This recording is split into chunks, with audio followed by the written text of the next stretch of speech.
Hey, good morning, everybody. It is January 4th, 2021, and we're back after a long time off, a couple of weeks now. It feels really good to be back in front of the camera, back in front of this computer, back in the studio, back in all the craziness. And I am glad that I'm here. Let's see if I can get that all loaded up. make sure I've got this all set up properly. I think I do, yeah. So I've made a few changes, nothing significant, but I'm trying to be more dedicated to using. Good morning, Kevin Evans. I'm trying to be more dedicated to using StreamYard. For those of you that have been watching for a while, StreamYard is a tool that I can use to invite guests in and to be able to kind of act dynamically, where if I do a traditional stream, there's not a very easy way for me to just bring someone in without a whole bunch of setup prior. This allows me to be a bit more nimble. So I'm glad that things are working. Now, what I'm actually doing is still using all the tools I was using before, which includes Streamlabs OBS and all of my cameras and stuff. But I'm using the virtual camera feature of Streamlabs OBS as the output camera for StreamYard.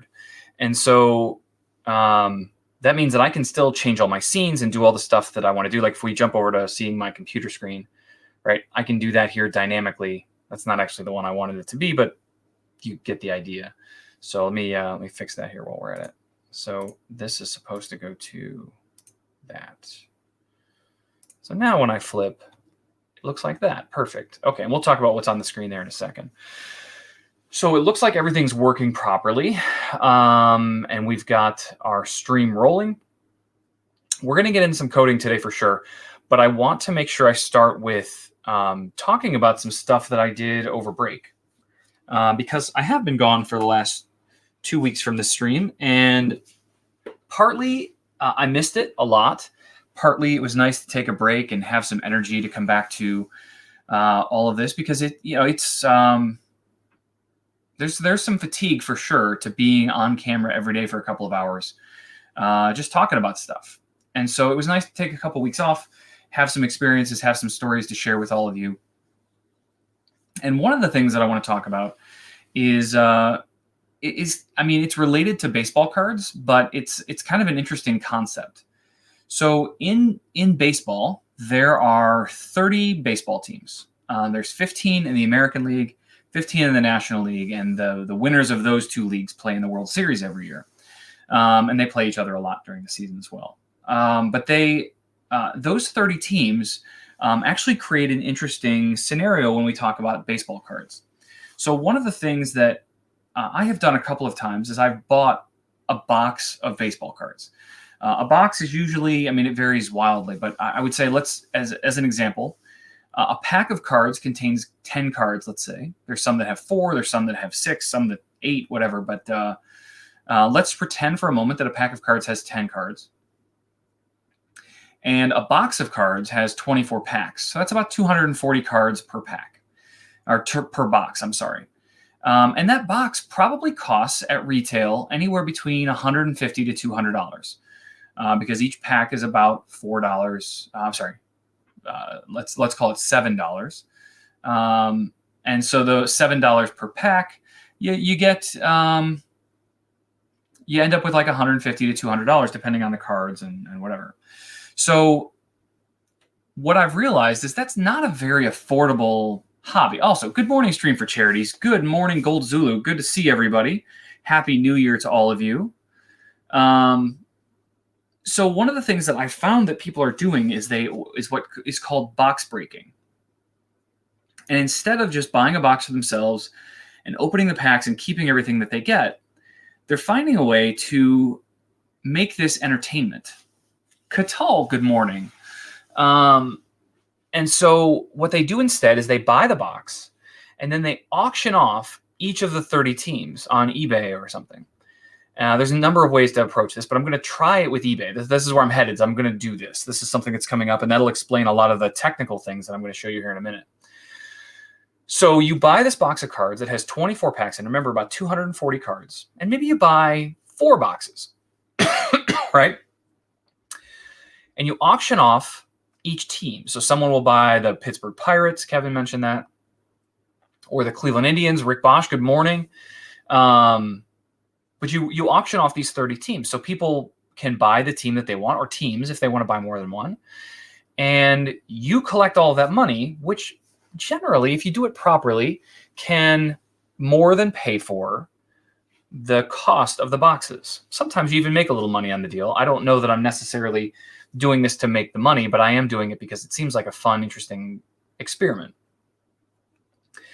So today I have a contact that is ordering me 14 different boxes of cards. They'll be used in different ways.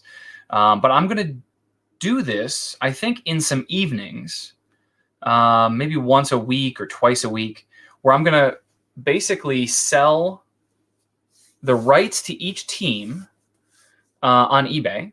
So if you want to go in, Kevin, and, for example, bid on the Pirates, I would imagine those will go pretty affordably. I don't think there's a lot of hot prospects or rookies on the Pirates right now.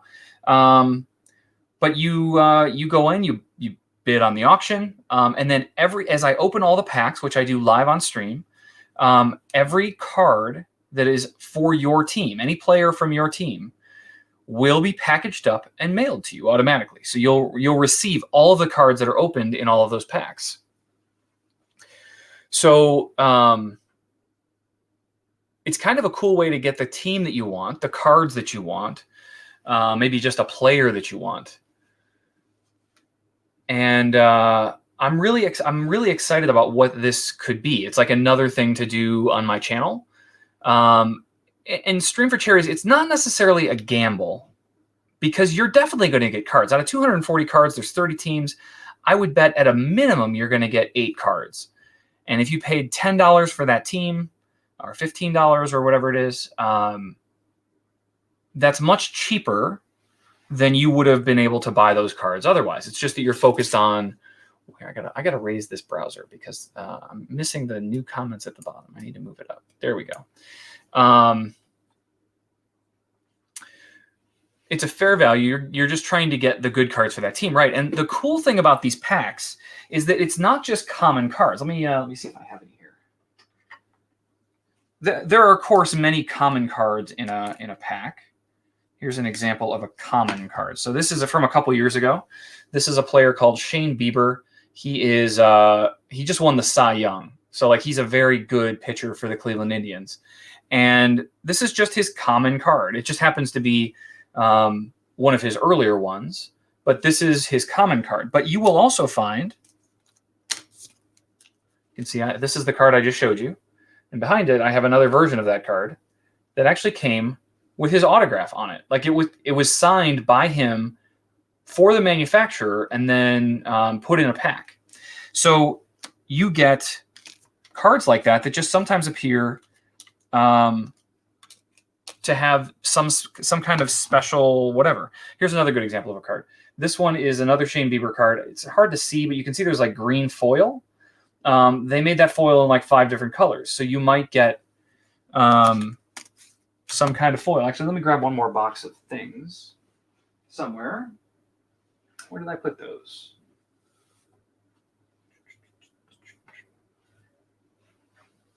Oh. This is the box. So I'm a bit of a collector, and these are actually really cool. So let me show you these. So there's these special packs that come sometimes when you buy a box. And so you can see this one's very holographic. It's got like a nice pattern behind it, whatever. This is the base card though, of this specific series. But you can see that I've been collecting a bit. This is the silver version of that card that's also autographed. And then there's a black one. See how it has a black border? And then there's a purple one. And what's really interesting about these is if you look on the back, can you see the number in the foil? And this one is 62 out of 75. So they're also individually numbered sometimes. So they're really, really kind of unique. There's also a blue one. This one's out of 150. The green one is out of 99. So there are only 99 green ones made. The gold one is out of 50. So there were only 50 of this gold one made. So you can see how they go through this. The orange ones, there was only 25 of these made, and I got one of the autographed ones, if you can see that. And then there's a red one, and the red one is out of 5. There were only 5 of these red ones made. So as you open these packs, as you're digging through all of these, there's a good chance you might get one of these cards. Now, for which team or which player, it's hard to say. No, Stream for Charities, it's actually interesting. There is, see if I can bring this up here quick on my screen. There is also, red is not the big whale. There is actually, for most cards, a 1 of 1 made. They only made one of them. I'm going to see if I can show you something here quickly. If my computer wants to cooperate. Come on. I know you can't see my screen right now. We will get to that. I just want to bring up one specific chat message that I received from a random dude on Reddit.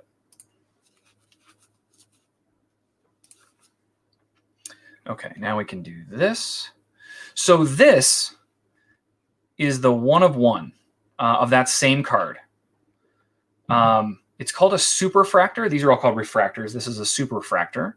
And you can see that right here, 1 of 1 on this card. I have reached out to this guy. I have offered him money. I've offered him all sorts of things because that's the only one I don't have out of that entire series. And so I've been in touch with him. He's not interested in trading it. I do understand that. But someday, I'm going to try and get this from this guy. But he was not very amenable to trading or buying at all. And you can see that he says that right here, right? Not for sale, not for trade. So someday, hopefully I'll convince him. But for now, I'm on pause with chasing that card. I know I found the person, I found the card, but I was just not able to convince him to part with it. So the whole story here is that as I'm opening packs, there's a good chance that you could have a 1 of 1 in there. Well, not a good chance, but there's a chance. Or a 5 of, one of the 5s or 50s or 99s or 150s or whatever.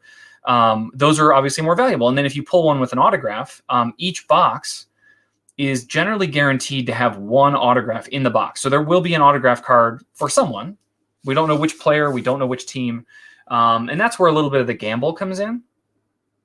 Stream for Charities would like a Jeff Blankenberg baseball card. That would be pretty cool. So this all leads to me talking about technical things that I've had to try to figure out to make not only the stream interesting, but to make these breaks that I'm going to try and do in the evenings something interesting to check out and fun for the people that have actually bought in. So one of the first things that I needed to do was figure out how am I going to record this? How am I going to let people see what's going on? So I installed an overhead cam, and it looks like this. So you can see everything that's happening here on the desk. You can see all of the cards, everything that I'm doing as I'm going. You'll be able to see all the cards. You'll see them in my hand. One of the concerns I always have with things like this, where people are putting their own money on the line and they're trying to, find some good cards or whatever, is that you don't want this to come across as shady or unclear about exactly what they're getting. So this overhead cam that I have right here above my head will allow them to see everything that I'm doing while I'm doing it. So I have a live cam. I also put this one in for you guys. My office is not fully clean, but it's closer. And so now we have this angle too. And this is the studio. Here I am. And this is where I sit all day. That's a little dark down in, let's see if I can, in the bottom left corner. That's where my office is, but this is what it looks like. I've got 2 big shiny lights on me. But you can see I've got figures all the way along the ceiling here. It's kind of dark in here today, actually. I think it's because of these lights. If I turn the lights off, the room should lighten up, I think. Maybe not. Weird. The camera really doesn't like the studio lights, I guess. So this is where I sit. This is where I work every day. So I had to add a couple of those, and then I did this just for fun, just to give you guys like the look at all 3 all at the same time. Anyway, so it's been kind of fun to put this all together and have a couple of extra cameras. There's actually going to be one more camera if you look at the overhead. So there's going to be another camera here. I'm thinking I'm going to use my phone, but I might also use just another webcam that I have. But mount a camera right here so that as I have my hands in front of me, you can see exactly what's happening in my hands. I have stuff coming for that. The stuff over the blinds, we were talking about the office cam. This stuff here, this is actually hiding a bunch of wires, and these have been hanging here. If I pull this down, does it still get in the camera angle? I don't remember if it does or not. If I go here, yeah, you can see there's just a touch of it right here. Yeah, I probably should change it out at least for something else, but it's actually hiding a bunch of wires and stuff for me, so that works pretty well. Good morning, Corey Haynes. Good morning, good morning. I was just showing folks some new camera angles, overhead cams and off cams and all the angles at once. But yeah, pretty fun. So that's the new technology, and a lot of these cameras are set up specifically to be able to do those breaks. Am I using Cat 5 for that? I'm not using Cat 5 for any of it. They're actually all USB webcams, and the one that's way across the room, I actually just bought a 50-foot USB extension cable with an amplifier built in. A passive amplifier. It doesn't take direct power, and that is running just all the way across the room, like up along the ceiling and behind the bookshelves and stuff. So no, they're all the cameras are hardwired right into the computer, so I didn't have to. Oh, I see. You're using NDI, and you have 2 PCs running. I gotcha. No, everything's. This is a beast of a machine. You can actually see it here in the office cam. It's got all the pretty lights and stuff, but that is handling everything, all the streaming that I'm doing, all of the stuff. It's quite a beast machine. So that's handling all the stuff, and so you can't really see it, but there's a wire kind of running. There's 3 picture frames just to the left of the windows, and there's kind of a wire running like in between those picture frames and into the curtains before it drops down to the PC itself. Cable management, man, is it's a disaster. I have so many wires, between monitors and speakers and microphones and cameras and lights and PCs and mice and keyboards and stream decks, and it's a lot. I just ordered some cable management stuff. I have 2 new power strip kind of things that are going to mount on the bottom of this standing desk that I'm in front of. And that should allow me to rewire a lot of this stuff and bundle things together. And that's the plan. Yeah, everything's out of my view, but you can see like right here behind these monitors, like down in here, there's a lot of wires just like all bunched together. Anyway, so the last thing that I wanted to talk about with this card breaking stuff is that I wanted to make it feel like even if you were the person that got the fewest cards, right? Because if we break open a bunch of packs of cards and you happen to only get a few, I don't want you to feel like it sucked or that you lost or something like that. So one of the things that I wanted to do is if you got the fewest cards, so of all the people that got the cards, if you got the fewest, you actually still get your cards, but you get your money back too. So that whoever actually came in last, or whatever you want to call it, they would actually get their money back. And so one of the things that I had to do was figure out how to do that. And so you guys are never going to guess this, but I relied on Airtable to solve this problem for me. And in doing that, I was able to use my Stream Decks as a way to solve this in kind of an interesting way. So I don't have I guess we could go overhead. I don't have a great camera view for this, but you can see I have a Stream Deck here, and I have another one sitting over here. Now this one has a Major League Baseball button. Actually, I think I can pull this out, maybe. Let's see if we can get this up so you can see it.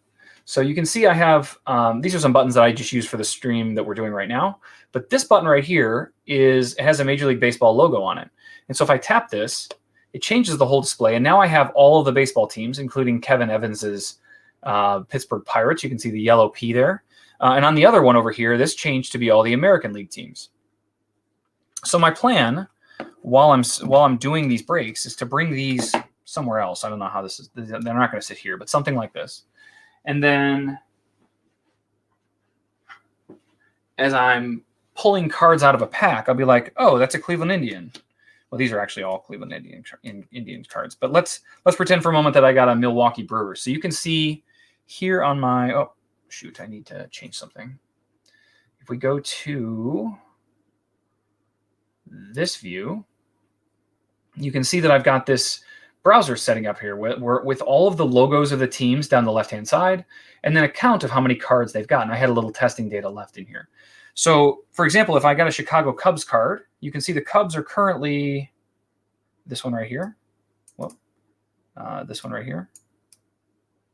So if I hit Cubs a couple times, oh, you got a Cubs card. Oh, you got a Cubs card. What you'll see is that the Cubs have now moved up, and they are now, they have 2 because I pushed the button twice. It takes a little while to refresh and pull all that stuff apart. But what this means is that as I'm going through cards, I can be like, oh, there's one. That's a Cardinals. That one, we got Giants and a Giants and a Giants and a Giants and a Giants. And as I'm doing this live, we can have a leaderboard that shows exactly how everybody's doing. And of course, before the stream starts, I would fill in everybody's name. So they would see their name, they would see their team, and they could see where they are in the standings. So it's a very live view about exactly how many cards you've gotten, and what place you're in, because of course, if you're in last place, you get your money back. So I think this is kind of a cool invention for modifying how I think about doing this. I don't know if I'll do this long term. I've heard that there is potentially money in this. Like you can make some money by breaking this stuff because you buy the boxes for $800, but 30 teams, you sell each of the teams for $25 and you've made your money back. I don't know. I don't know exactly how this is all going to work. But I figured I would give it a try and see what happens. So that's my plan. That's what we're gonna try to do. So I need to get back to my regular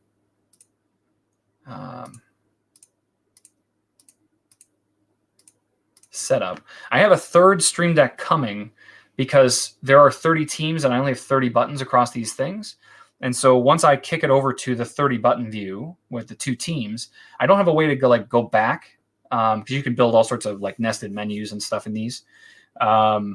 Basically, you have different scenes, and you can use a button to load a different scene or profile. But anyway, that's one of the things. I built this on New Year's Day, actually, the whole structure, using the Stream Deck, saving it to the database, building this. This is just a simple React web page. And then I'm hosting this React web page in S3. So it's just in an S3 bucket that's exposed publicly. And yeah, it's pretty simple. The one last piece that I need to add to this is some WebSockets or polling or something, so that right now I just have a very simple meta refresh on this page. So it just reloads itself every 5 minutes or 5 seconds. But that's kind of annoying. So I need to add some polling to this, or at least a WebSocket, so that it can be notified when it's done. Stream for Charities, thank you. I don't know that it's always the coolest stuff, but it's interesting to me. It's kind of fun to play with and experiment with things, and this is one way to do that. So I'm trying to think if there's anything else. I really stayed away from a lot of technology over break. I did a lot of stuff with my family, hung out, we watched some movies, watched the Browns make the playoffs last night. That was also very exciting. But yeah, I didn't really do a lot technically. In fact, I didn't touch my computer for days at a time, which was really good.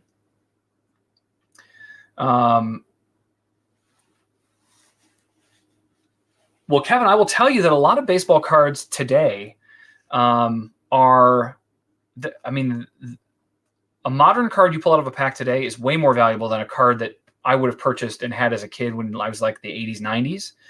Those cards were so overproduced that there's so many of them, they're not worth anything. But today, they've really scaled that back.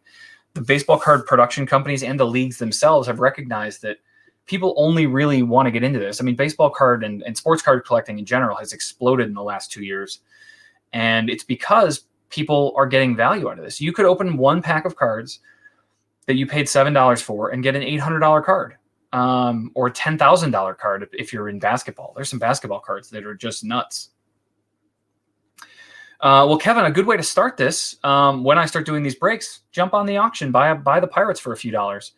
I think the bidding is gonna start at $5 plus shipping, but I think that it's a cheap, easy way to get in and find some cards and see how they are. But you'll be surprised. Like, cards today are pretty valuable. Anyway, that's just a thing. So that's something I'm going to be doing. You guys may see me go live from time to time. I'm not going to broadcast it on Twitch. I'm going to broadcast it on YouTube. So if you want to tune into those things, you might also want to check me out on YouTube. It's just Jeff Blankenberg, like everywhere else. But yeah, that probably won't start until later this month. The guy that I've connected with that can get me cards at a discounted price, like wholesale-ish kind of prices, he is ordering the stuff for me today. He said he'll get it Wednesday, and then he'll mail it to me Thursday. So I probably have it by this weekend, maybe, I would guess. And then I've got to get the auction started. That takes 7 days because I don't really want to start the auction until I have the cards in my hand. But once I have them in my hands, then we'll start the auction, 7 days. So like probably this Friday is the 8th, 4, 5, 6, 7, 8. Yeah, this Friday is the 8th. So there's a good chance that I could have my first stream of like breaking cards on the 15th. That's reasonable. I have some equipment that I'm waiting on to really make this thing work, but I think overall that's a good solution. And then future versions of this Stream Deck button solution is I want to be able to build something where I can like hold a card up to the camera and it'll auto scan it, recognize the team, and increment it that way rather than having to push a button. But this is a good manual process for now. All right, Stream for Charities, thanks. So it's 10:30. What should we do today? I don't necessarily have a plan. I have, let me close all this stuff and bring us over here. Cardbreaker is the like GitHub repo that I've created for myself. It's just like the images that I need and that little website that I built. But we had started, we had started on, is it this? No, this is the old version. Let's close that. What did we call it?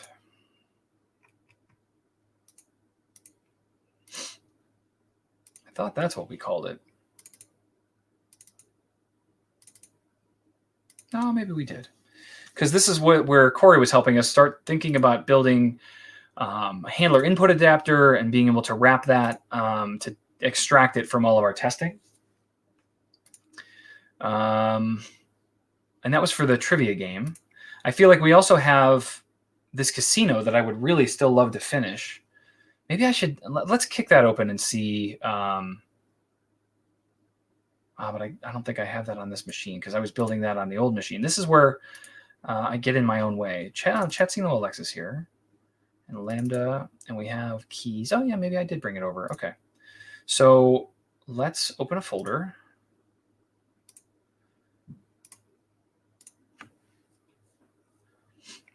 And let's just do a ask deploy.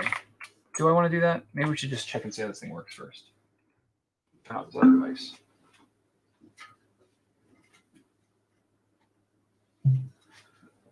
All right. Alexa, open Chatsino. I found a few skills that might help. Alexa. Looks like you've used. Open Chatsino.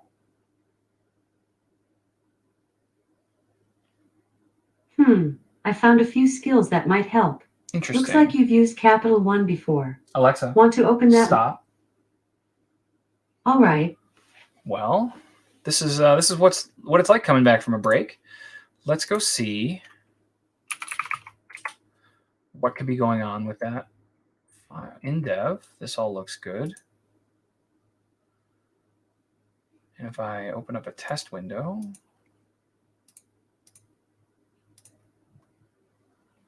and I say open Chatsino, what are you going to do now?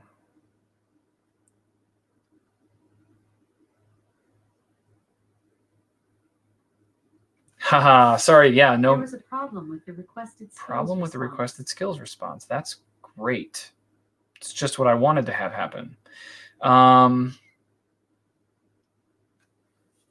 Well, okay, let's get real manual about this. Let's go over to AWS. Didn't really want, oh God. Okay. Sign in.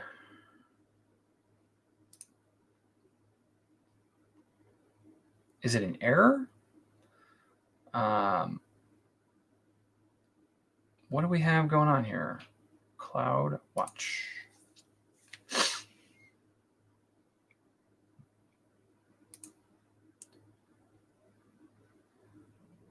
Okay.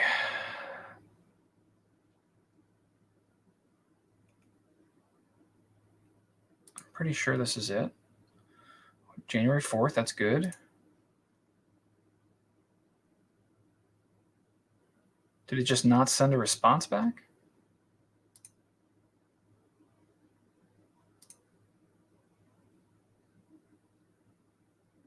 Weird. All right, let's... I don't want to assume that everything... Well, actually...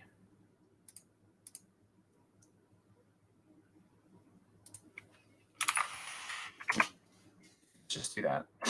See what happens.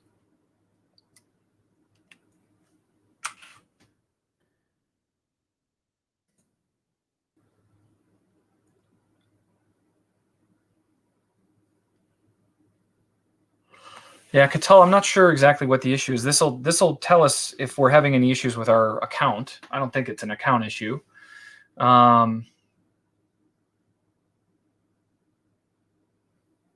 But I feel like when I left this, it was working just fine. So I don't. It's my suspicion as I'm getting into this is that I haven't actually deployed this recently to the production, and so the interaction model is trying to access things that have not recently been updated. I don't know. This feels more like a versioning problem, though, than like a fatal bug.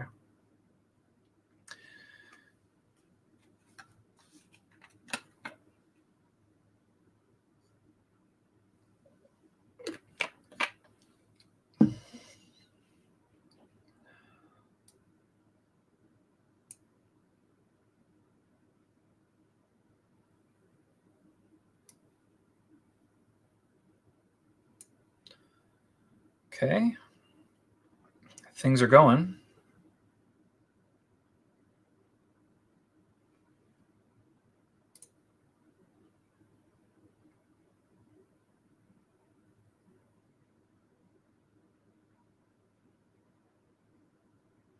Now we're deploying it. It is going into that function Chatsino Alexa, which is good, 287.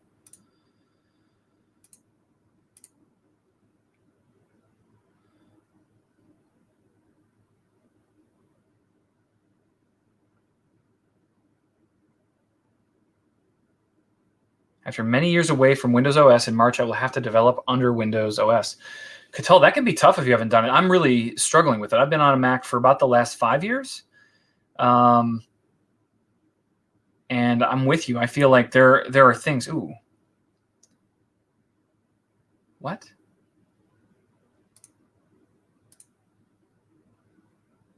It's too large.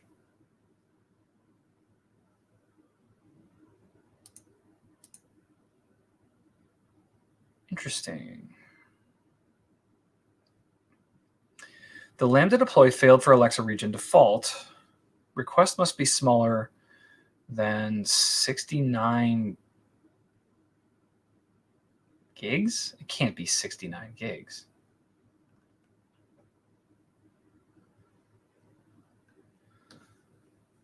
Oh, that's a good tip, Corey. OptiGrim is doing a set of streams for his patrons where he's setting up a new Windows OS for development. So worth checking out if you're going back to it. Why?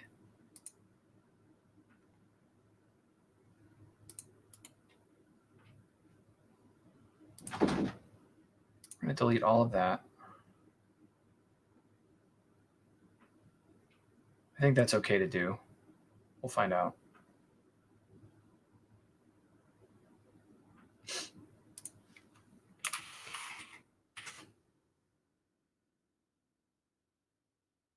Yeah, see, this is my build folder. I wish they would have called it build, but this is taking everything that I've created, generating a new build folder.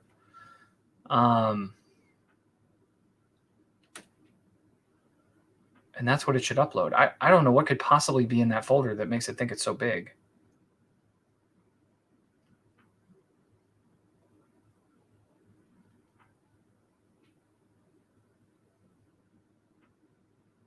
I do love a long deploy, though.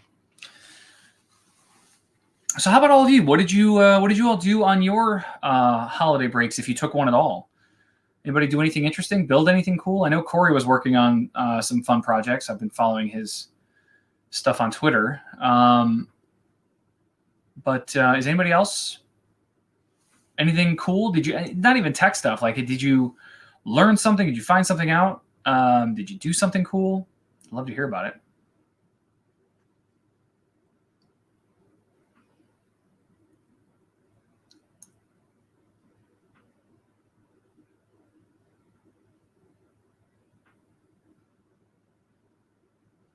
Catal says didn't do anything worth mentioning. That's both good and maybe sad, but sometimes just having some downtime is good.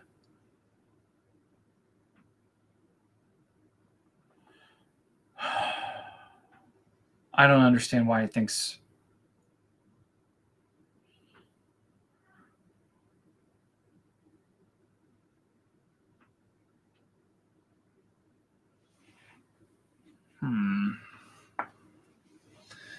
There's not really anything in here.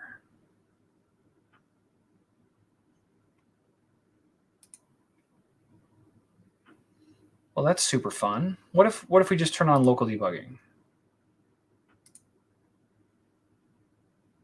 That's here. Oh, good morning, Artrin.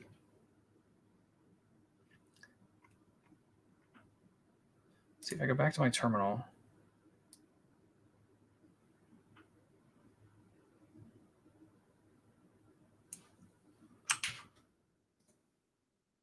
See what we can find.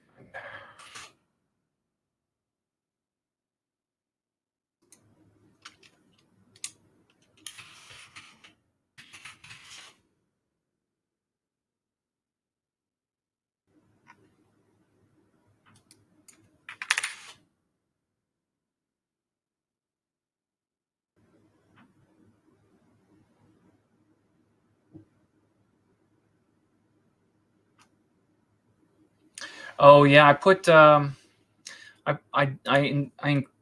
added a new chatbot. Hold on, we're gonna fix that, Corey, because I would like your links to actually come through.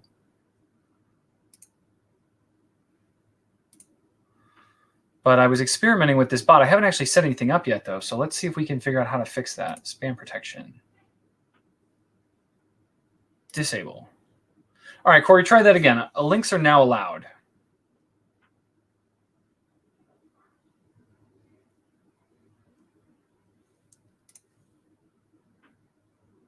How to beat the deployment limits? I don't feel like that's actually my issue, though. I mean, that's the error that I'm getting, but I don't believe it. I feel like I've got something else going on. So we're now doing local debugging. Oh, thank you for the cheer. Much appreciated, Pika. Let's see if it works now that I'm doing local debugging.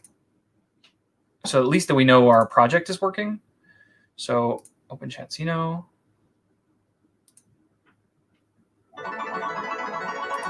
Okay. Welcome to the Chatsino. You currently have 20,482 coins available. What would you like to do? Oops. You already have an active game of video poker. Jeff, there was an error. What should we do now?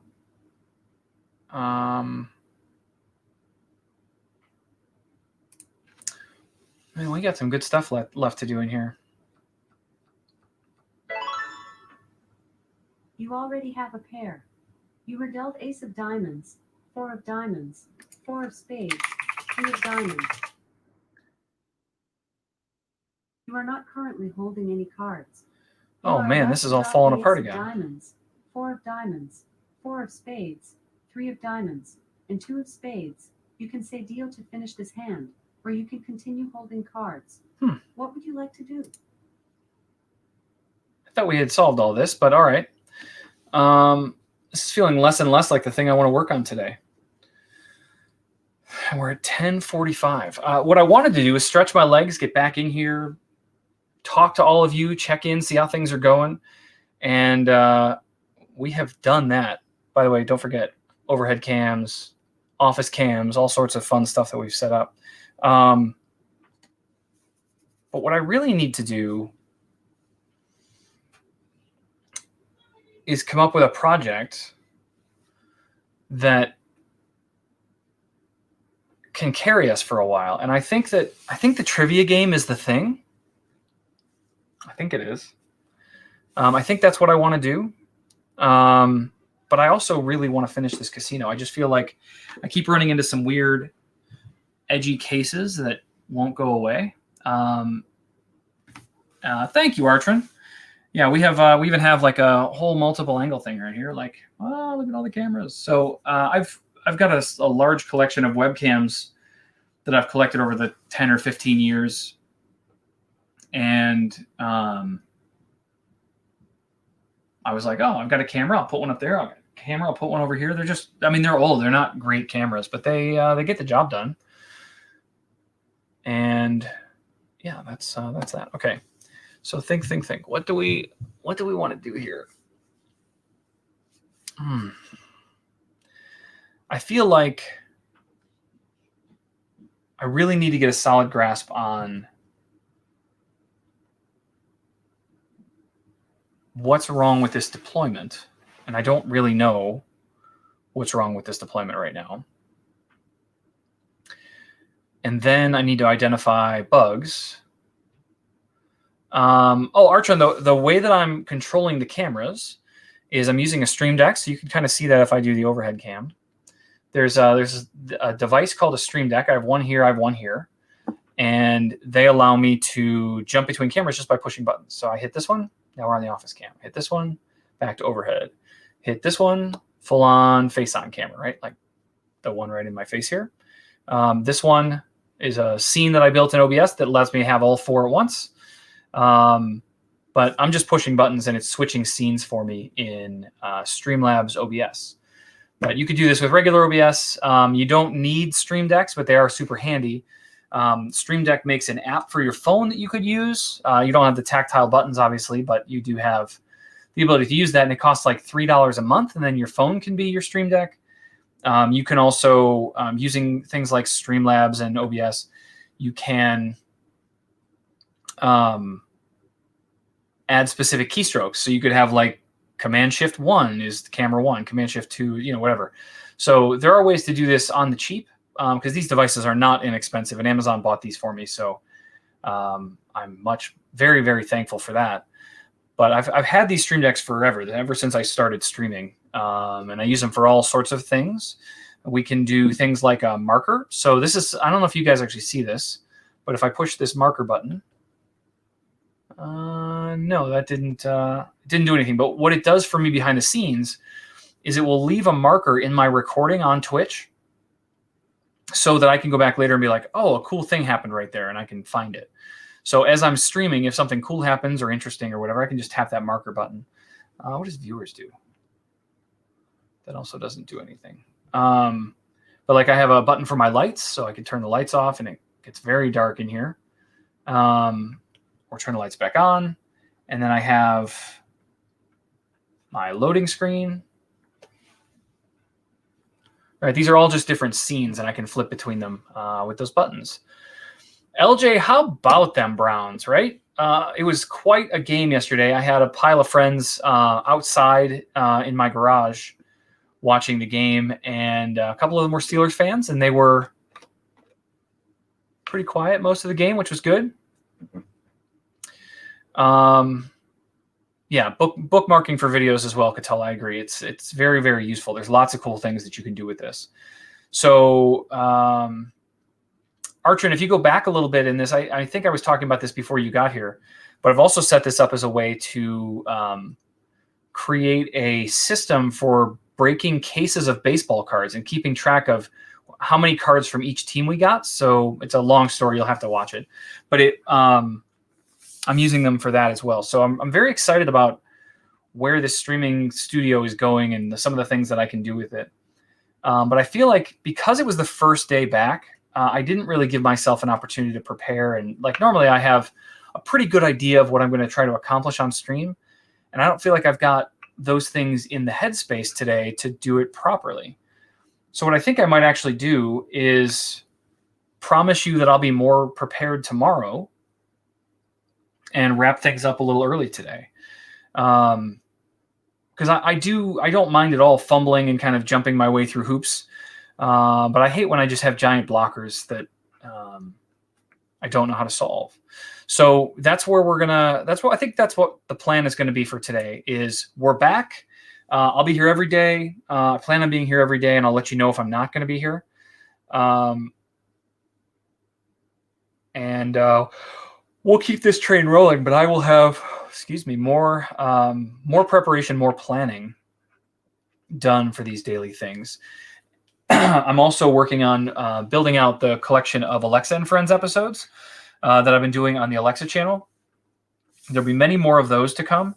But one of the things that I'm also planning to do here on this channel is I don't know if I'll do it the hour before, but I think I'm going to do some kind of like interview Thursdays, maybe interview Fridays. I don't know what day we'll do it, where I'm just going to bring somebody in. Like we've had Corey on, we had Bill Senf on the other day.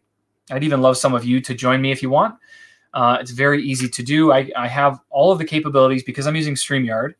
At any moment, I can bring or invite any of you in to be able to talk and chat and share your thoughts on stuff. So I think what we'll try to do is have some kind of code project build something Monday through Thursdays, and then on Fridays we'll do some kind of cool interview with somebody just about what's up, what's going on, what people are working on, what they're excited about. I think that'll be a fun way to do our Fridays. So yeah, I think for the sake of my mental health, I'm just going to call it today. And like I said, we'll show up tomorrow and we will have a plan of action. My plan of action this morning was to get everything up and running and see all of your smiling avatars. And we did that. So we'll be back tomorrow, and we'll be ready to go with some builds. So thank you guys all for showing up. Thank you all for tuning in, and we'll see you again tomorrow morning.